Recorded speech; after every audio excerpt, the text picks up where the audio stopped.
I want to thank everybody for joining us for our session highlighting the work of NJTLs across our section, and welcome everyone back to the Eastern Tennis Conference. My name is Joe Stager. I'm the tennis service representative for our upstate regions, the Western and Northern region. And our session today is called Going Beyond Tennis and NJTL Panel Discussion. We have a great group of panelists here that are going to share stories and information and their experiences from their respective NJTL chapters from both upstate and downstate New York. So we're really excited about the panel we have. I do want to mention at the beginning that this session is pre-recorded. We will have a live chat at the conclusion of the session. So when our presentation concludes, we will open up the chat function and we will take questions through the chat again at the end of the presentation. So thanks everybody for joining us. Quickly want to introduce our panel here at the outset. Amber Marino is with us. Amber is our section president for, I think, a few more hours at this point. So she's our outgoing section president. And she's also the executive director of 15 Love in Albany. So Amber is going to moderate the panel portion of our session, which is going to come up in just a little while. Also with us from 15 Love is Anjali Modastra. Anjali is an instructor for 15 Love, and she's an alum as well. And she's currently studying Public Administration and Policy at UAlbany. We've got Sam Inalegwu, who is the founder, CEO, and executive chairman of Essex Grassroots Tennis and Education, which is located in New Jersey. We've got two staff from Kings County Tennis League with us. We've got Executive Director Dave Webley and Communications Director Mara Maza. I do want to point out, before I forgot, that Kings County Tennis League was a Project Play champion in 2019. And we're going to be highlighting Project Play in just a little bit. So I wanted to point that out and congratulate them on that. Chuck Hazlett is with us. Chuck is the program director for YMCA Love 15 up in Rochester. And Rochester is well represented. We also have Nurse Teresa Bowick, who is the founder of Conkey Cruisers. So we're going to hear from all of our panelists in just a little while. And we appreciate, again, all of them joining us. We put together a video with some submissions from some of our panelists. So we want to play the video at the beginning and just kind of share some of the great things that are going on before we get into the rest of the session.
KCTL helped me make a lot of more friends easier. It taught me to be more socializing, go outside more, and like be more fit. In school, I didn't talk that much, but then in KCTL, I started finding friends, and I started applying that to school. After the match, you just shake hands and accept everything. If you won, accept it if you lost.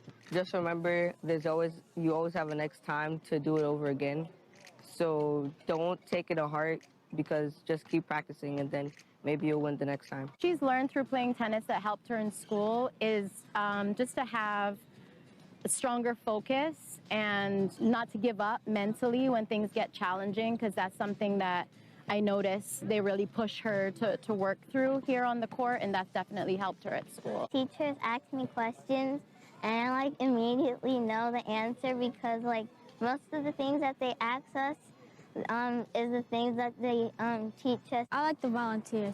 Everybody's happy and has joy. Everyone wants to help somebody else, so I think that's the best thing. Goal I have for when I grow up is to continue playing tennis and have my own tennis club.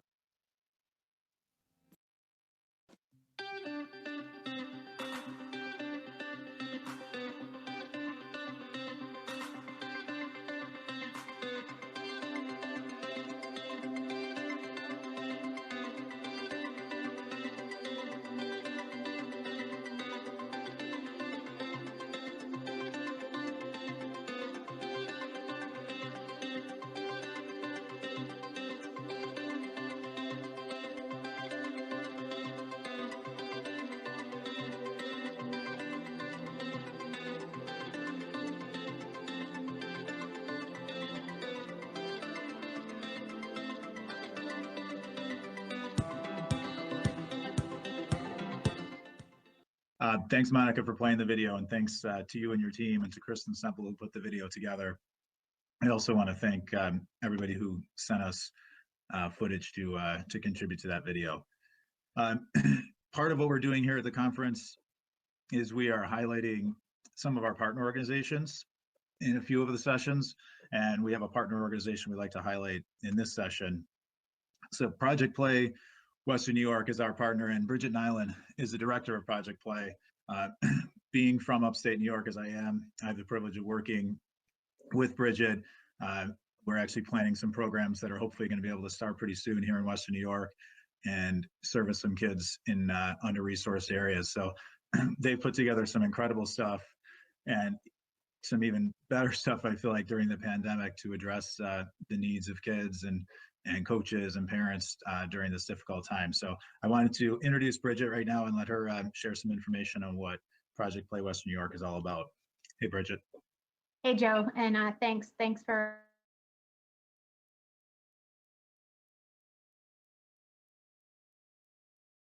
and the topic of the video was great, and it really aligns with everything we're hoping to do for all sports through Project Play Western New York. So Project Play, as Joe mentioned, you can see our vision statement up there, and you can see our vision and our mission. But to learn more about what we're trying to do in our community and hopefully inspire other communities, is we're a collective impact initiative that's funded by the Ralph C. Wilson Jr. Foundation in partnership with Aspen Institute Sport and Society program out of DC, the main Project Play initiative that really spans the entire United States. We focus on an 8-county region here in Western New York. Our job is to organize and inspire our youth sports stakeholders so that they can re-engage kids in sports. We had a state of play report that was done by the Aspen Institute indicating 84% of kids in our region are not active every day through sports. We're out to change that. As we say, we want to create more athletes, not necessarily better ones. If we create better ones in the process, that's great, but we really want to re-engage kids and families back into a youth sports complex where they've often found themselves either priced out, pushed out, or burnt out. So currently we engage over 200 plus community members through our advisory council and our 6 working groups. Those individuals represent over 50 organizations, and we work with them daily, monthly, and quarterly to reach over 18,000 families in our communities. We also engage with community leaders and educators to equip them and inspire them to, again, continually thinking about how can we re-engage or engage kids in more sports.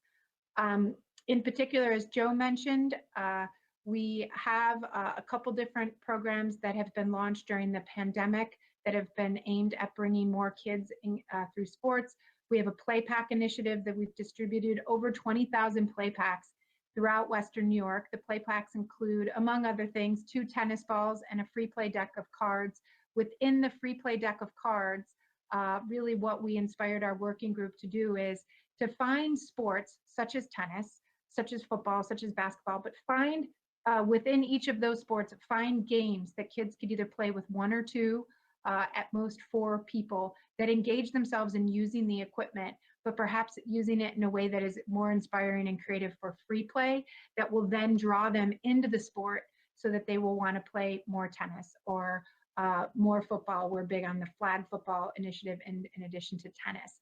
So that is really some of our goals, is to draw more kids back to sport through play and then perhaps launch them on a route in a new love sport. Our founder, Ralph C. Wilson Jr., he was owner of the Buffalo Bills. When he sold that, he used the proceeds of the Bills to create the foundation.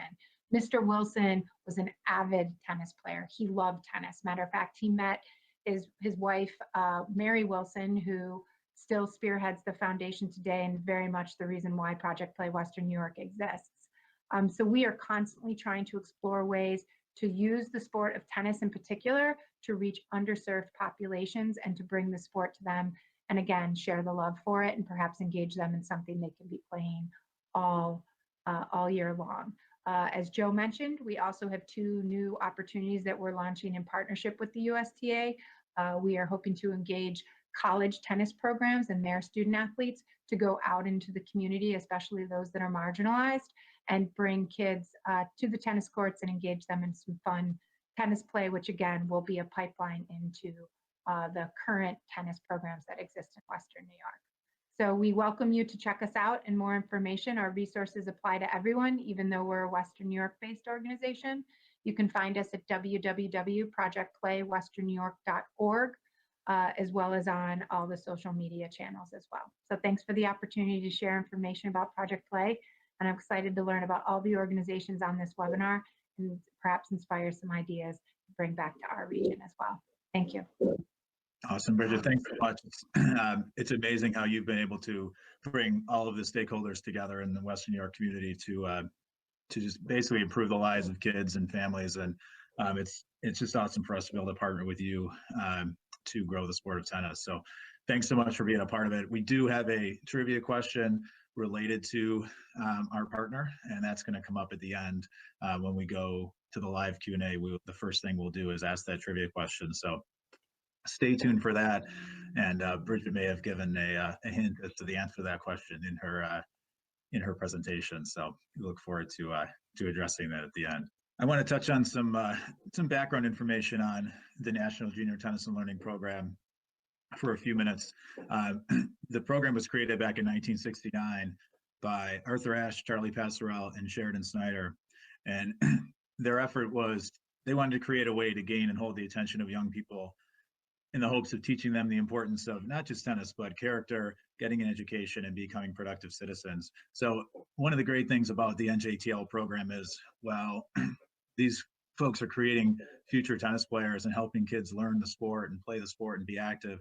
They're also doing so much to help develop them as young people and as future productive citizens in our country. So I think we're going to be excited to hear some of the things that have gone on, especially in the last 10 months or so, when NJTLs have still been able to connect with kids and have even done more in their local communities. So nationwide, there are over 250 NJTLs. Here in our section alone, we have 26 enrolled NJTLs doing incredible work connecting with kids in their communities. There's a bunch of different ways we support NJTLs, both at the section level, but also through the USTA Foundation. The USTA Foundation offers grants to eligible NJTLs, and in order to be eligible, NJTLs are required to enroll annually. That period is in January. There's no cost to enroll as an NJTL, and it opens the door to the things listed on this slide, but also so many other opportunities as well. In addition to the program grants, the USTA Foundation offers college scholarships and individual player grants, and those applications actually are available right now, and they're available on the USTA Foundation website. Our section at Eastern, we offer grants as well. There'll be a session coming up on Friday, January 29th that Jocelyn is going to offer specific to grants that we'll have available in 2021. We can support NJTLs as well financially, and a lot of NJTLs also connect with other foundations and other organizations. They run fundraising events, and there's a lot of unique ways that NJTLs raise money to support the programs, and so that they're able to offer programs to kids at low or no cost. In addition to that, there's also a lot of on-court resources available for safe play approved coaches in the Tennis Service Center, curriculum materials. The foundation has a lot of great educational curriculum materials as well to address that component of the program. During the pandemic, the USTA and the foundation came up with a lot of at-home virtual activities that I know were utilized by a lot of NJTLs. And we saw during the video some pictures of what Kings County Tennis League was able to do in a virtual setting to keep kids active. In addition to that, we have face-to-face training opportunities when we get back to a situation where it's safe to do it. We have a group of Eastern clinicians as well as Eastern staff that can come out and train coaches and instructors and help them in terms of on-court activities they can do with their kids. Our marketing communications department, Monica and her team have put together a lot of great graphics highlighting both tennis as a safe sport and also the health benefits associated with playing tennis. And those graphics are available as well. The foundation put together a document as well, giving advice on how to start an NJTL. So if someone's interested in starting an NJTL, what are my first steps? All right, and especially when you hear from some of these organizations that we have here today that are so impressive and doing so many things, it may seem daunting, but they're NJTLs of all size, small NJTLs, large NJTLs. So it's something that we can support you, and the foundation can provide support if this is something that you're interested in doing. And at our section, I just wanted to highlight a few of the staff members that we have available to support you. One of the things on that document that the foundation put together on how to start an NJTL, one of the things they recommend right away is to make contact with your section, with a representative from your section to talk through some things. So if you want to switch to the next slide, I've highlighted a couple of people. David Williams is our manager of diversity and inclusion. He's our foundation liaison. So David covers the whole section. And myself, Natalie, and Neil, we comprise, along with Jocelyn, the community tennis development team. I mentioned that I cover the western and northern regions, which are upstate regions. Natalie covers New Jersey and the southern region, and Neil covers Metro and Long Island. You don't have to remember that. Basically, if you're interested in either starting an NJTL, if you're an existing NJTL looking for additional support, or if you're a volunteer or a league player or someone who's watching this and is interested in getting involved with an NJTL, maybe volunteering, maybe helping out on court, maybe helping out with some of the off-court activities, or if you're a provider, a pro, park and rec rep, someone who would like to partner with an NJTL in their area and provide additional support, please reach out to us. We would love to help make that connection and facilitate that. And the other thing we'd love to do is just facilitate networking among our NJTLs too. So that's something that we as staff at the Eastern section and also at the foundation can do. The foundation offers a lot of webinars and provides a lot of great information. And their website actually is USTAfoundation.com if you'd like to see more of what they have available. I want to transition over to our panel now, though. We've heard enough from me, and hopefully I provided some background that's helpful. I'm going to turn it over to Amber Marino, again, the Executive Director of 15 Love in Albany, and she likes to hear this, so I have to say our outgoing USTA Eastern president who's done an incredible job over the last 2 years and is not leaving the board yet, so we're excited about that. But Amber's going to facilitate this portion of our discussion and incorporate all of our panelists. So, Amber. Great, thanks, Joe. And I just want to highlight the staff members that Joe just mentioned, and they really do an amazing job. They're all very friendly. If you are thinking about partnering or starting an NJTL, really reaching out to them is a great idea. And also, I'm happy to chat with any of you. I was writing an article the other day realizing just how long I've been doing this. So I am happy to share any of the past 20 years of knowledge with any of you at any time. So thank you. I am not going to chat too long here. I'm going to push this right over to Anjali Madasra, who is one of our alums and a current instructor, to talk about a project that we just did that she was really involved with. I got to sit back and watch it all day, but I think it's better to hear from someone who's actually involved. So just in terms of background on 15 Love, we've been around since 1990. It was actually started, Arthur Ashe, actually before he passed away, came to the program, came to the area, and helped with our mission and vision and structure. So we've got a lot of amazing history. And at this point, we're serving probably 7,500 kids in a typical year, 2020 aside. But through many different programs in schools and after school programs and over the summer. So that's a little bit of history about the program, but we're highlighting a specific activity that we did this year called 10 Blocks. That was really fun. So I'm going to turn it over to Anjali, and she will let you know all about it. Hello, everyone. So my name is Anjali, and as Amber said, I'm an alumni of 15 Love and now an instructor in 15 Love summer program, where I teach our open classes to all ages. And before I jump into the project, I'll just give a little background about myself. I was a participant in 15 Love's programs for about 6 years. However, my family has been a part of 15 Love for about 20 years because my older brother started when he was 8 and he's now 27. And I think one of the biggest things that stood out to me when I joined back in 7th grade was how surprised I was to see kids around me that looked like me. Growing up in a predominantly white town and school, I found myself doing a lot to make me fit less of the stereotypes that South Asians like myself deal with every day. But just simply being in a place where there were so many other students of color, it made me feel like I belonged and that my non-white skin didn't make me different from my peers. And the fact that I immediately formed such close relationships with all of my teammates made me feel like I had found my place. We don't see each other very often anymore because we've all graduated and moved on. But when we reunite over the summer to teach our summer program again, it feels like we were never apart. And we were able to form that type of familial connection, not just through tennis, but also through the other programs we had the opportunity to be a part of.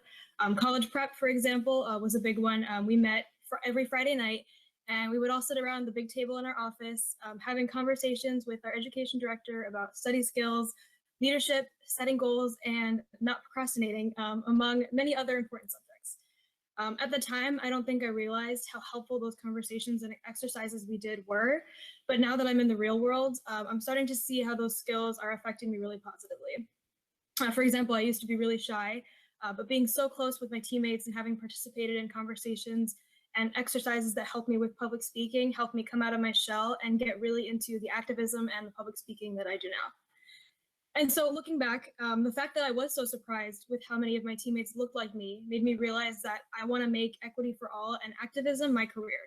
And when I initially heard that the Alumni Committee of 15 Love's board was organizing this event that we called 10 Blocks, I was extremely excited. The project turned a tennis court into a 78-foot canvas centered around equality and equity, multiculturalism, and acceptance. Each block, meaning one of the service boxes, an alley, or no man's land, was designated to one of the 10 families who participated, and they had to come up with some type of drawing or cartoon for their block. As you can see, the drawings covered a wide range of topics like gender equality, religious equality, and Hispanic Heritage Month. The block that my family designed was the no man's land box all the way to the right, and we based our design off of a popular graphic that depicts equality versus equity. The original graphic shows 3 people watching a baseball game from behind a fence, standing on 3 boxes that are the same size. There is the adult can see over the fence perfectly. There's a younger child who can just see over the fence, and a toddler who can only see the fence. And that panel is labeled equality because each person has the same size box. But in the equity panel, the adult has no box and can see over perfectly. The young child has the same box as the first, and the toddler has 2 boxes to help them see over. And so my family's take on that drawing was to use different types of tennis balls instead of boxes. And so equality would be giving everyone a yellow ball, whereas equity is giving each person the tennis ball that corresponds to their level of tennis. I think the best part about this project was that we aren't really an art center organization, and I know that a lot of the other 15 Love participants who took part aren't artists, but we were still able to come together and make something really amazing. For me, art in all different forms is a beautiful way to connect with each other because we all recognize art in some way, maybe through music, maybe through dancing, maybe through drawing and painting like we did with this project. And having been able to come together after a mentally and physically exhausting summer of COVID-19 isolation, a rise in injustices in Black Lives Matter protests, and the election made this project so much more meaningful and powerful for us all. And I really look forward to doing more like this in the future. So thank you so much for giving me the time to speak. Awesome. Thank you, Anjali. Yeah, I think I've known Anjali since she was born, basically. It's really been amazing. So we're going to move along, move over to Essex Grassroots Tennis and Education, and we have Sam Inalegwu, who is the executive director, founder, I think everything. So Sam, if you'd like to take the reins. Hi, Amber. Thanks so much for introducing me. I will start like how I started Essex Grassroots Tennis and Education in New Jersey.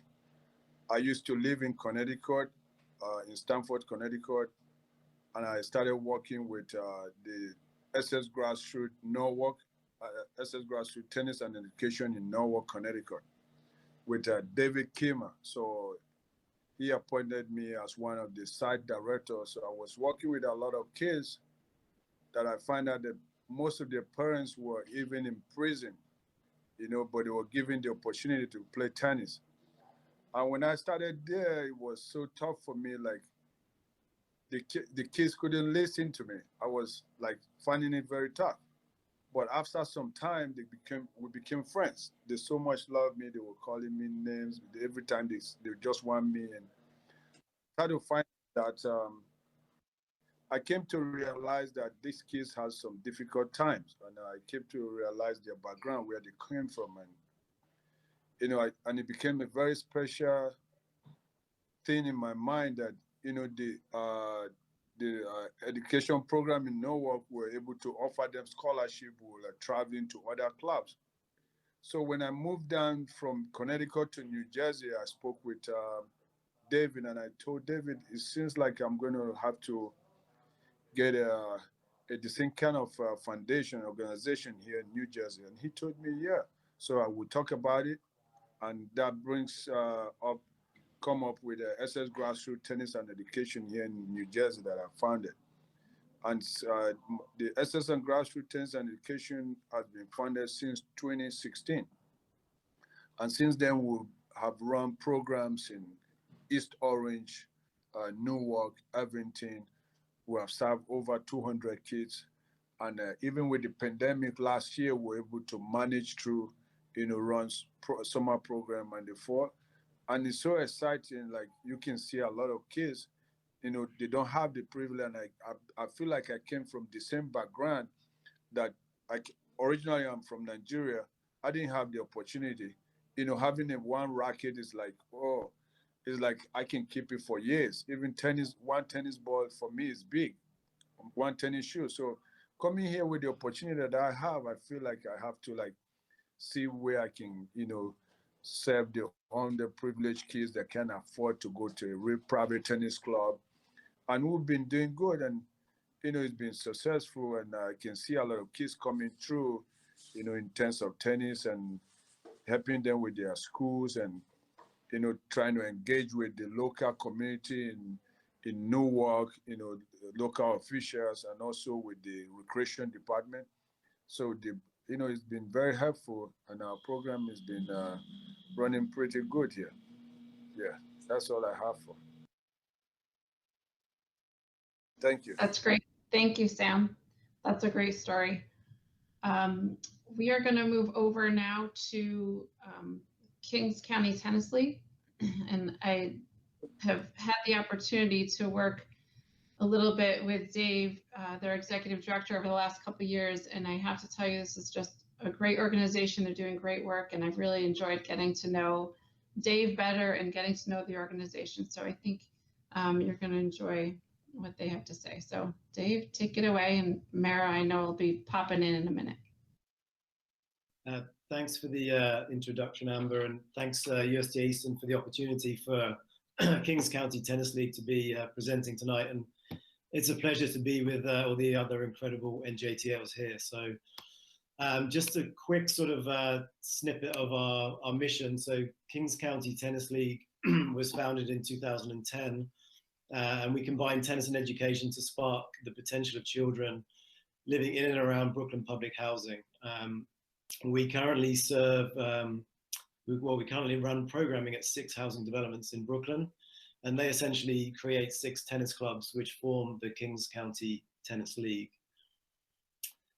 In 2017, it was a really big year for the organization because we transitioned to a year-round program. So with that, we created our KCTL pathway, and that was really starting to offer age, ability, and gender-specific programming to ensure that our students could commit to a pathway and they could see their futures ahead of them. So just a sort of a brief overview of the pathway.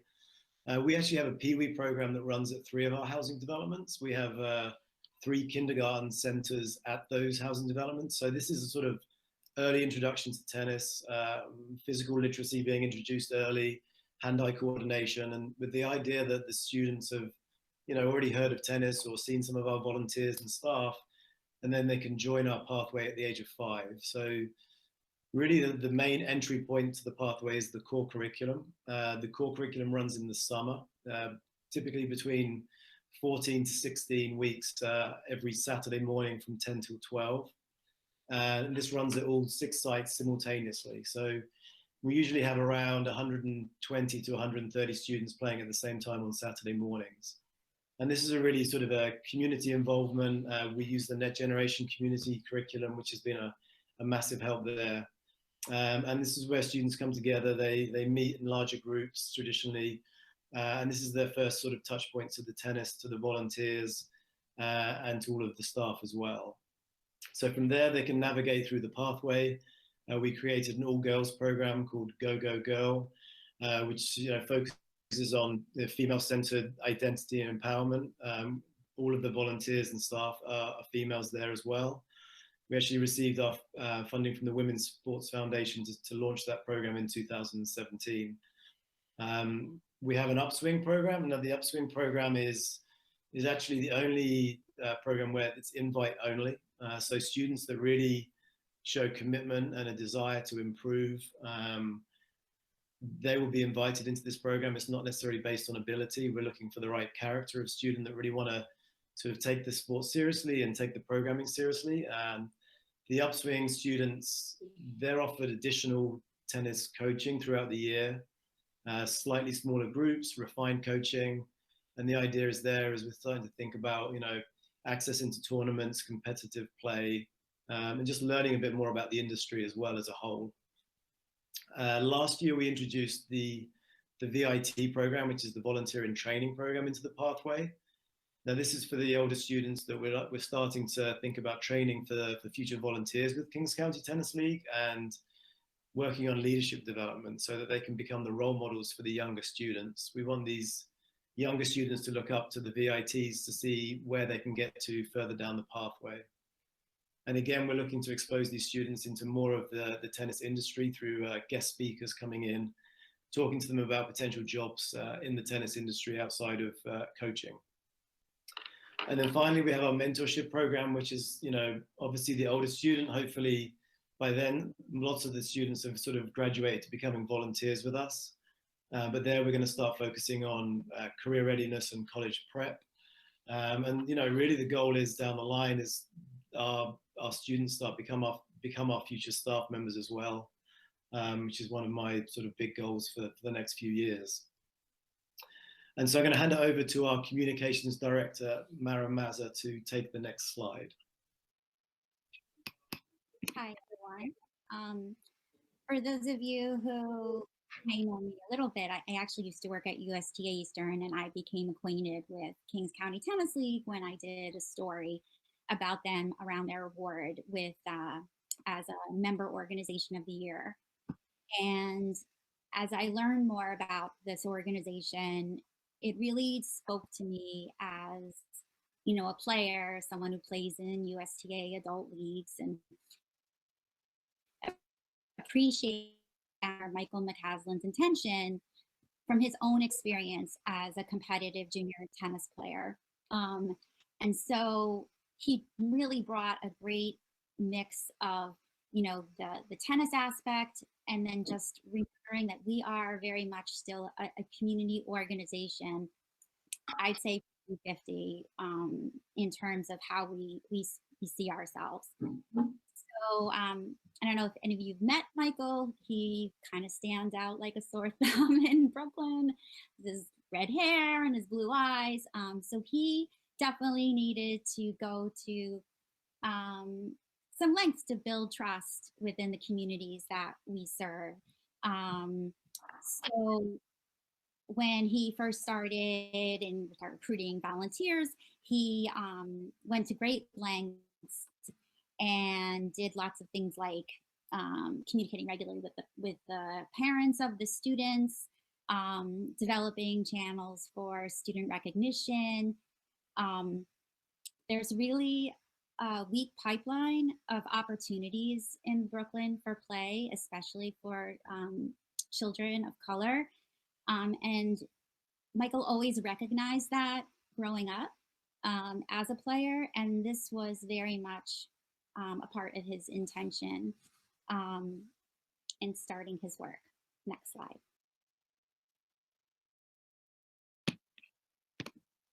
Thanks, Mara. So one of the flagship events that we hold during the year, which is in the summer, is the KCTL Davis Cup. So obviously taken from the the Davis Cup tennis event, obviously. So we created this back in 2011 as soon as we had expanded to a second site. So the idea really was to start initiating a tournament every summer between 2 sites, which soon expanded to 3, then 4, and now we're at 6. So, you know, this is an amazing opportunity.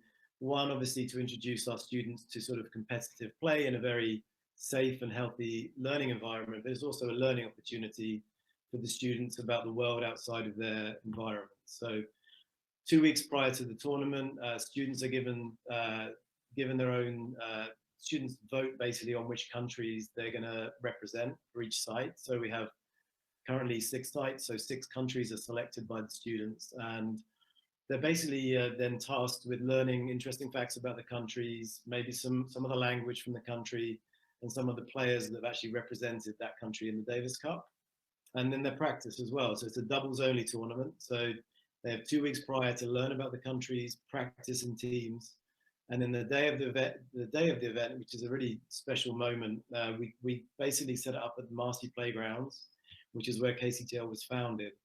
We have all the flags for the countries, we have the national anthems playing, and then all the students arrive from the different sites in their teams with their volunteers and their family members and the staff, and it's basically a celebration of what we're trying to do as an organization, bringing the communities together to have fun to begin with, to learn how to compete in a very healthy environment.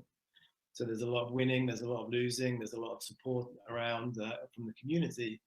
But it's also about combining the communities as well. I think one of the things that we learned last year, which really sort of hit home from our resident presidents who represent the housing developments, they actually drafted a letter for us during the KCTL's CARES campaign, stating that sort of 15, 20 years ago, it would be unheard of for families or children from neighboring housing developments to socialize together, let alone play sport, or let alone compete against each other. So I think it just speaks kind of volumes to the sort of the boundaries that we're trying to remove, or the barriers we're trying to remove through the sport of tennis. So again, it's really a flagship event for us, and one that we take a lot of pride in running every year.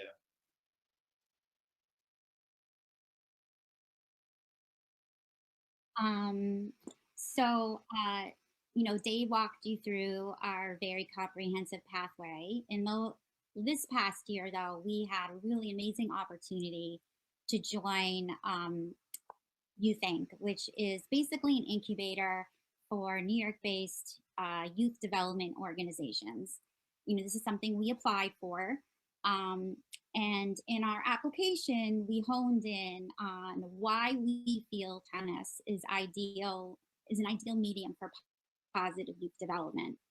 You know, and we really do feel like there's just that tennis has the perfect combination of putting your athleticism, your strategic thinking, and your to the test all at the same time. So through our work through Youth Inc., we've been learning a lot about the concepts of social and emotional learning, which are very much tied to success and positive youth development. And children really need to build these learning capacities. And our theory of change is that that the tennis court really lends itself for this type of learning in a very fun and experiential classroom, non-classroom setting. In our new strategic plan, we wanted to deepen the impact that we are having on our students and on their families. And as years have come and have passed, we've noticed that we've become more than a tennis provider to our families and to our community, and becoming less transactional with our programs. And we're just become, we're well beyond that. We're really so much of a partner with our families. So our work with Youth Inc. has actually uncovered a lot of great best practices having to do with positive youth development. And what's so interesting is that, you know, there's 6, and I'm not going to go through them, but half of them and I'm sure as tennis providers, you probably know this as well, we were already doing really well already. And then there are some that, that we need to hone and get a little better about. But it's been a really great experience, and it gives us a framework for how we can use tennis, aside from developing the tennis skills and things like that, in a bigger picture. And it's through this partner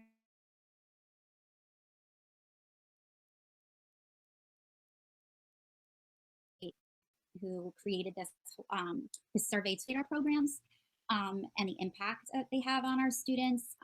We've gotten additional opportunities for funding from other sports-based youth development organizations. So I think there's a lot of potential for translating all of this in especially for tennis and positive youth development. Next slide. Dave touched a little bit about this, that we did in when the pandemic started. We kind of all congregated together with our board and our staff, and as every community of color, they were really hit hard by the consequences of the pandemic, especially in the public housing developments. So we did a number of, we did some soul searching and kind of developed this plan to, given that we had such strong ties to the community, we felt like we needed to reach out to our students to make sure that they and their families were okay. So we did this in a multi-pronged approach.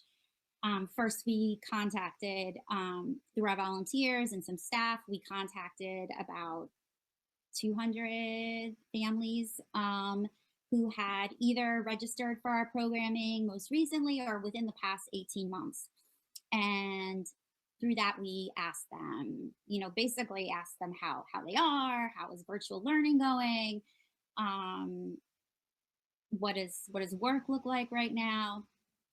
And what we found was the greatest concerns that our parents had was just that sedentary time that their kids are having at home, either while their parents are working or while they're, whether it's in the house or often enough, our parents were essential workers and had to still go out to work, and the kids were home alone. So there was a lot of worry about that.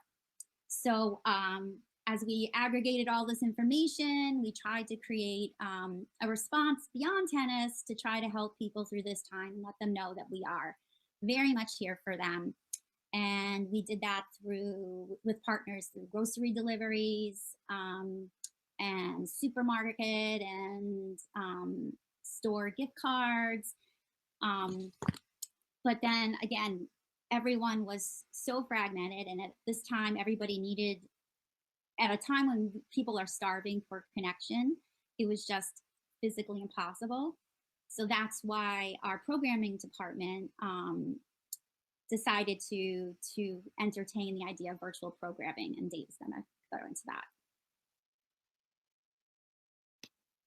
Thanks, Mara. So so I think just before we talk about the virtual program, I should definitely mention our two program managers, Rob Gersman and Adam Joyce, because they put together an incredible virtual program that I think, when we began this sort of journey with that, none of us could have dreamt it would have gone quite so well, but it was incredible what they put together, supported by all the staff as well. But really, I mean, the goal was first to understand how to use Zoom, to be honest, which took a while. But once we got there, and they built a curriculum that was based on a lot of physical activity at home, as much tennis technique that we could handle in sort of small apartments. Obviously, there's hand-eye coordination you can work on. There's some swing patterns, some strokes, and then obviously with the technology, we can actually analyze a lot of tennis as well. So depending on the age and the ability, we sort of we built the curriculum based on that. But, you know, without a doubt, the most important thing was where we could see each other again. I mean, the joy that the students had seeing the volunteers and the staff on a weekly basis was worth its weight in gold to just put together. I mean, the thing that really struck home for me was, you know, our attendance rates probably went up around 20%, what they usually are each year for these sessions. So there was definitely a need for it, and I think that we really were there just to support whatever the students needed. And sometimes it was just an open forum to speak about how they were feeling that week and share their emotions. So, and you know, and we will take some positives from the virtual program moving forward. It's opened up a lot of different avenues now. We don't have our own facility to meet together as you know, in an educational setting. So certainly the virtual program has opened up a lot of possibilities moving forward.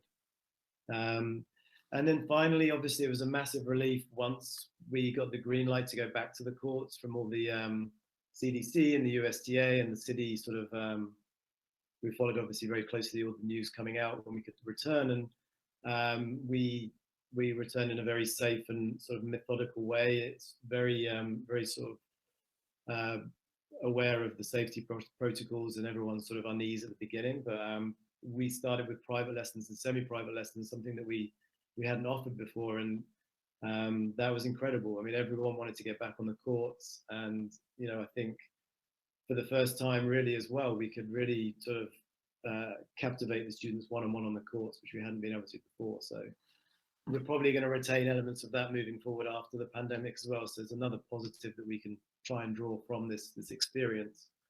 I would say, just finally in wrapping up as well, we made a real commitment to expand our programming once we got back outside. Traditionally, we have one after-school program in the fall, and we expanded that to 3 last year. So we went from 50 students to about 130 students in that program last year. So there's a massive desire to play the sport at the moment, and we're trying to bring as many students as we can into the program at this point. So thank you for our time. I'm sure we went over by about 20 minutes, and apologies there, but we appreciate being here, and I'm looking forward to hearing the next NJTL speak. Thanks, Dave. You did go over a little, so I'm going to flip this right over to Chuck Hazlett, who is from the YMCA Love 15.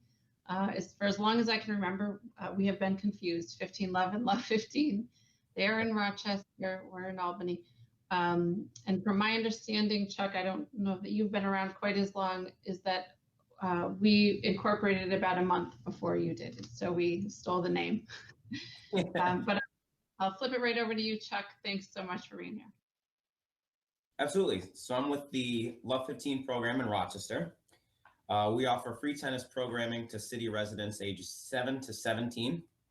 And we really like to focus on 2 parts: our on-the-court players and programming, and our off-the-court programming.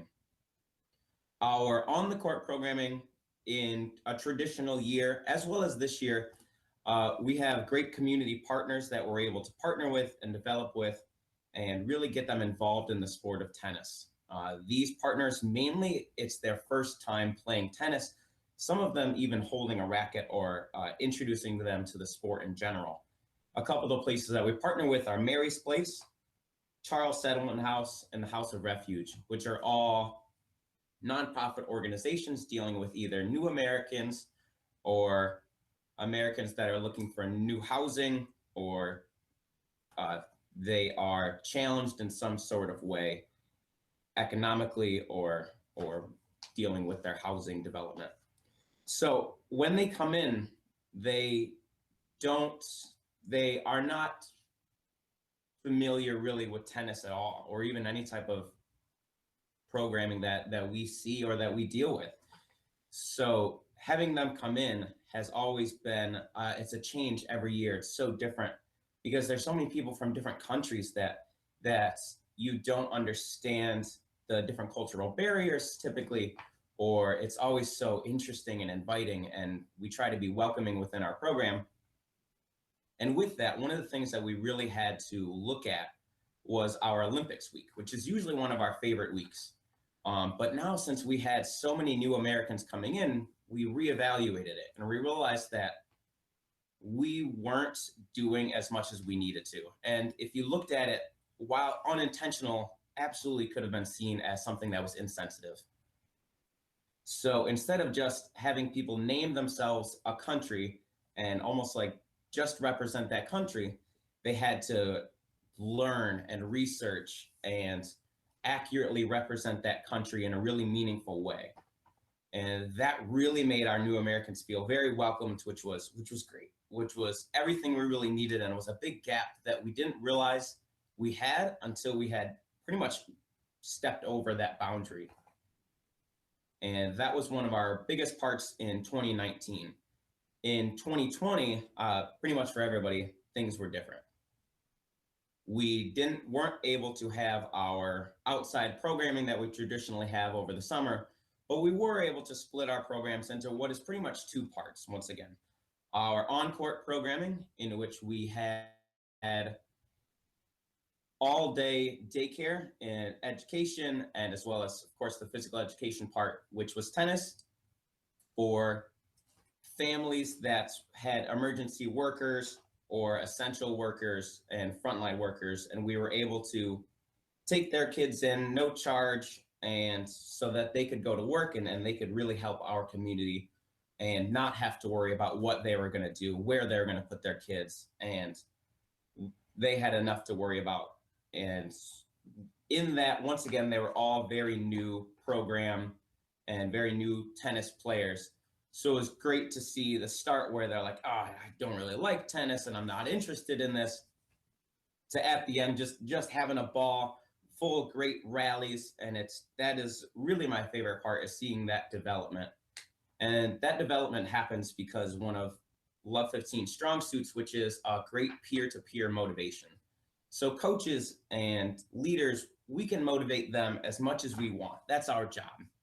But when their teammates, kids their age, people that look like them are motivating them, and even if you swing and a miss, they're cheering you on. They're saying, great job. That was a wonderful miss. Even, you did great. Your swing path was great. Your timing was off. And if I can get the kids to do that to other kids, that's really the key. And that's really what I feel is a strong suit of our program. In the 2020 year, we were also able to really develop our summer reading program. And to do this, we had a huge donation of books. First, we looked at what our kids wanted to read. Because in previous years, the summer reading program was always valued, but I think we all know how difficult it is to get a kid to go from off of the court to sitting in the shade and trying to get them to read a book. So what we had to do was look at what books they even wanted to read. And overwhelmingly, we received that it was comic books, which I didn't really think about. And so we looked in our community, and there are actually a ton of comic book dealers, so to speak, and they were more than happy to just donate us. We had hundreds of books donated, and the kids loved them. They all, everyone I felt had a superhero or a comic book that best represented them and made them feel like that superhero on the court, or made them feel like I am that superhero. Much of like the Miles Morales that we're seeing in Spider-Man right now is what we saw in our tennis programming. And it was great because what usually went from like us sitting there and making them read and charting each book like it was a chore turned into a huge increase in our reading volume. What was typically about 500 books per summer turned into 2,000 books. And yes, they were comic books, but they were well read. They had a great time reading it, and comic books as literature was a undervalued piece of our reading program that skyrocketed everything and made it really great. The second part of our program, especially during the shutdown period, was our teen leaders program and our board. And our teen leaders are pretty much all of our program participants that are either VIPs, which are just volunteers in programming, or volunteers in training. They've been with the program for a long time, and it's a period in which they now are at an advanced level of skill to assist the coaches, as well as train to become coaches themselves once they turn of age. And since they couldn't coach this year, they didn't just want to jump into program, they actually wanted to jump into their community. And the great things that they were able to do were a food link program, which was really our #1 program. They did this with the board and they did this on their own. I was in program most of the time doing a lot of the on-court stuff. So our board and these teams developed this themselves. They partnered with Food Link and they were able to give meals Monday through Friday from June 29th to August 16th, and gave away about an average of 150 meals to kids and families per day. So, and they ran that for 10 weeks, 5 days a week. Another big piece that they did was the clean sweep. It wasn't a traditional clean sweep. Clean sweep traditionally is done with a huge community, but obviously we were trying to stay very safe, and it was more so just our group doing it. But all the parks that we play at and the parks that are around our Maplewood YMCA and are around the courts that we hold program in 2019 or in a traditional year, we went through them, picked up all the trash that we could, and we were able to pick a new park every single week and run for that for about 6 weeks. And every single time we went, we had more and more people coming, more and more recognition, and more and more teen representation, board representation, and community representation.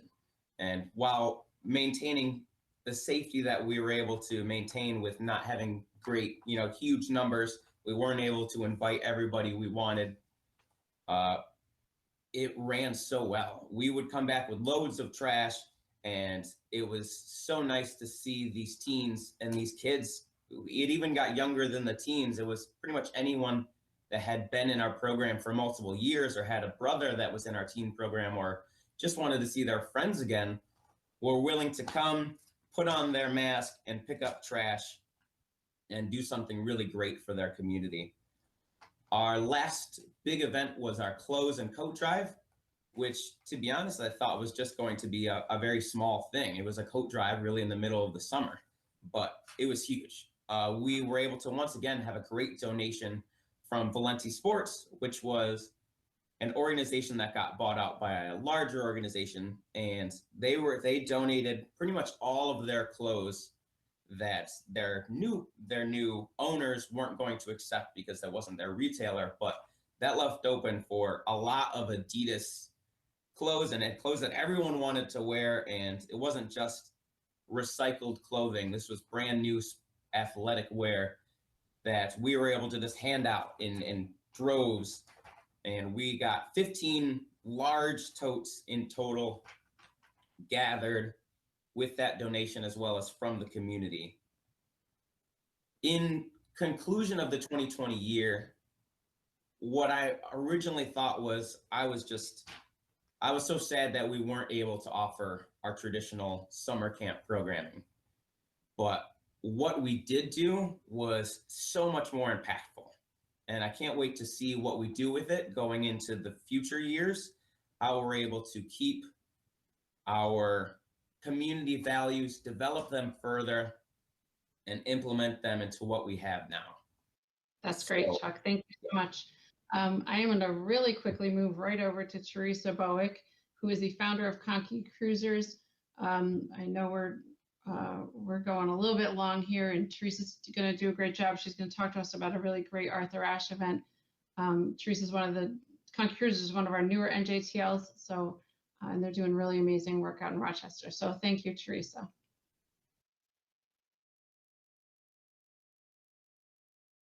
And thank you guys as well. It is truly an honor to be here. Always excited to represent Conkey Cruisers, and I am just in awe of what is happening in the Western section. So thank you guys for your leadership, and thank you to all of the presenters here today and the work that you're doing. It is not easy work.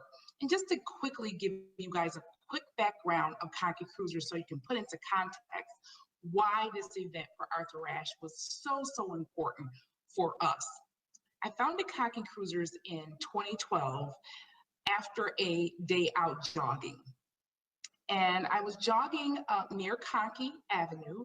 And for those of you that have not had the pleasure of visiting Rochester, you will find that Conkey Avenue is not one of those avenues that makes the top 10 list of places you should visit when you come to Rochester. In fact, you may be steered away. And so on this particular day, I was jogging down the street and a kid yelled out to me, "Hey lady, are you on probation?" Stopped me in my tracks because I couldn't figure out why would this kid ask me that. He thought that I was running from the police. So that is the neighborhood of which we work in. And our original mission was to change the image of our neighborhood so that anytime a young kid saw somebody running, jogging, just simply exercising, it wouldn't be misunderstood as an encounter with law enforcement. And that was our beginning in 2012. And you heard earlier that Project Play was spoken of. And so after years of bicycling to better health, great numbers, great outreach, we took in anybody from age 2 to 102, we now added tennis from a recommendation from Project Play. And it has truly been a game changer for us. I was invited to the regional conference in North Carolina in November of 2019. And I heard, can you put the slide up, please? And at that conference, one of the presenters was Tony Stingley, and he talked about tennis in schools. And he said that a student may only touch a tennis racket 1 to 6 times, if that, from kindergarten until graduation. And it just absolutely blew my mind. I could not fathom that such a thing happened. But when we think about the lessons that we learned from Arthur Ashe, and he said once that you learn about equality in history and civics, but you find that in life, it's not really like that. And so we wanted to take this opportunity to change what tennis life was like in the Rochester area schools. And so again, we took our guidance from greatness from Arthur Ashe. He told us, start where you are, use what you have, and do what you can. What did we have?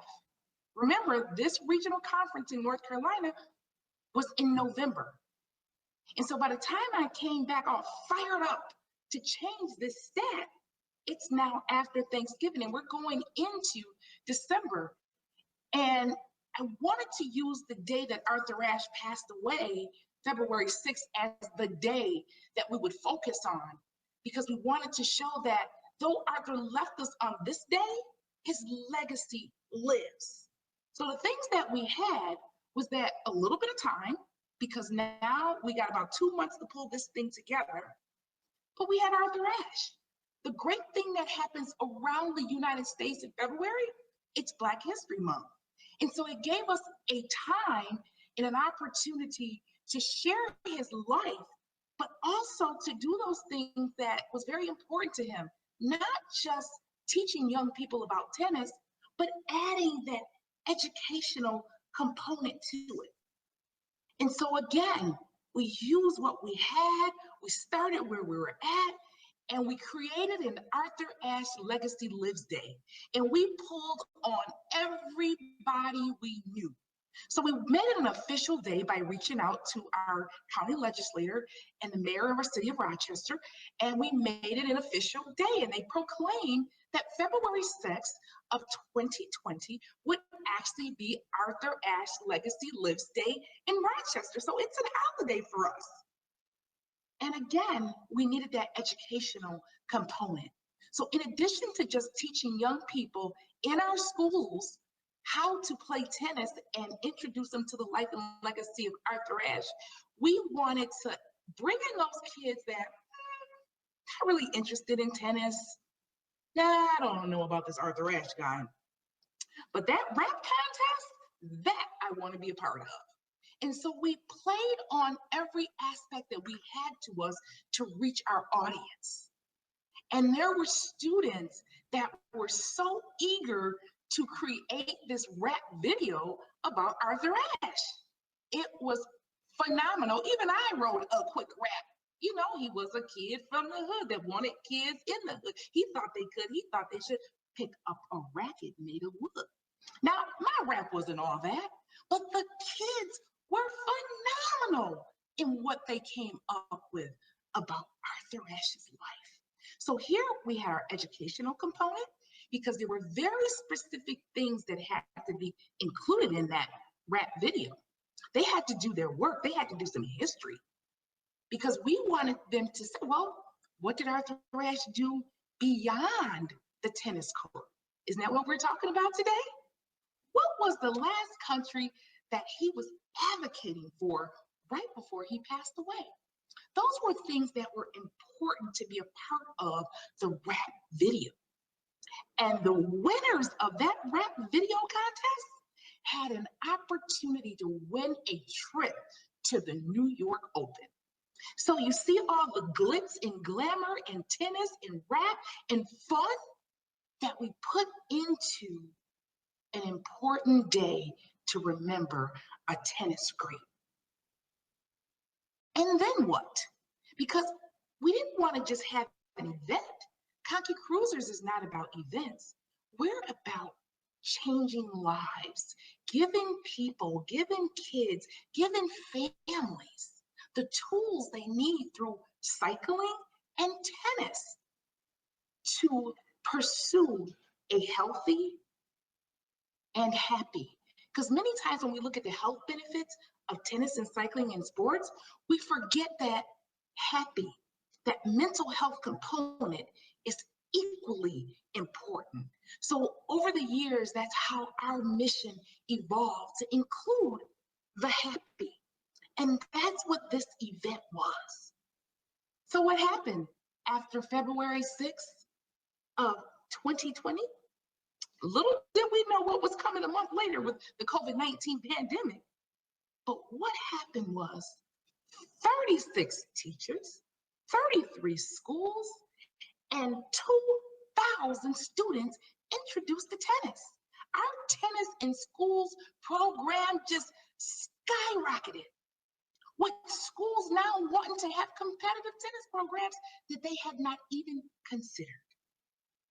So, in the beginning, I talked about Arthur Ashe when he told us the things that you learn in those civic lessons, in those history lessons, often don't reflect what's happening in life.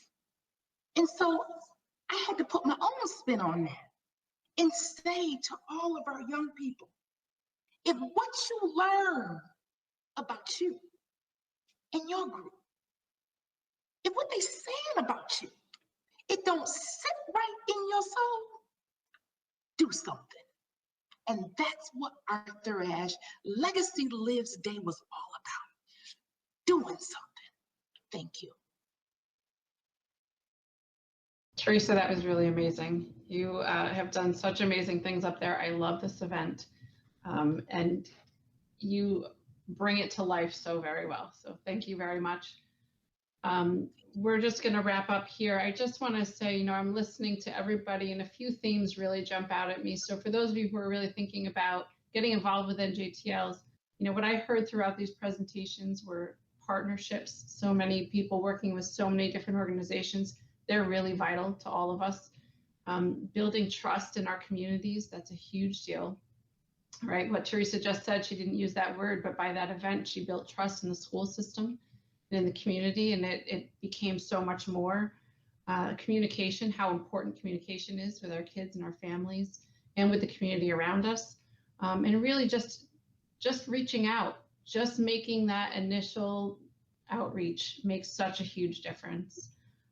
So I hope you've enjoyed this session. I'm going to pop this right back over to Joe. Thank you, everybody. Thank you to all the presenters. And we're going to wrap up here, but I just want to say thanks to Amber for moderating it. And our panelists, you guys did an incredible job. Thanks so much for sharing all the wonderful things you guys are doing. And I think it's important that we let people know the impact that you guys are having, and not just on the court, but off the court. And it's incredible work. So thank you all. We are going to, I may be recorded now, but I'm going to be live in just a few seconds, and we're going to take some Q&A. So thanks for checking out the recorded portion. Now I'll see you live.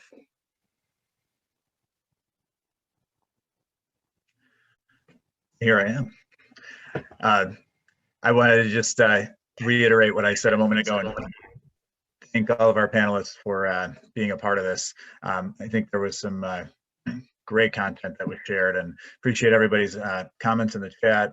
Darren Rosselli mentioned that he got a tennis lesson from Arthur Ashe, which is incredible, and I can't wait to check out your program this summer, Darren, and talk more about that.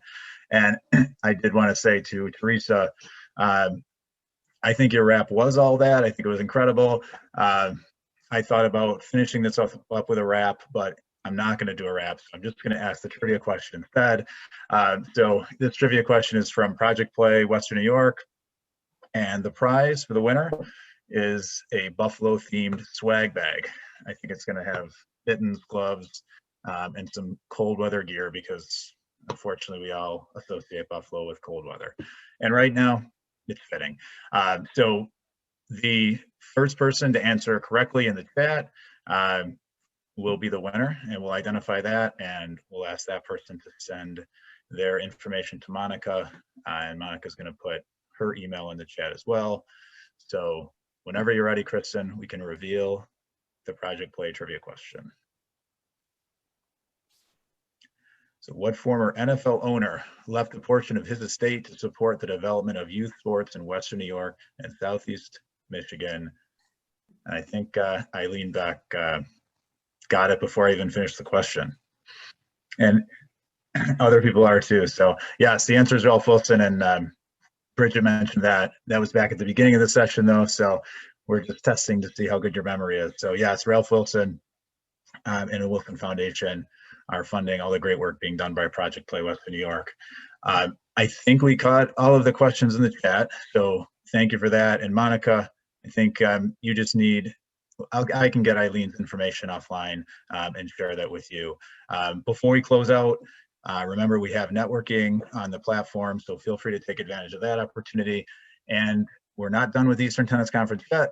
We're done for today, but we're back tomorrow. And we wrap up tomorrow with the awards ceremony at 6:15. So please check that out. And we have regional meetings and the annual meeting on Saturday. So we look forward to seeing everyone over the next couple of days. And again, thank you to our panelists. Thanks to all our attendees, and I hope everybody has a great night.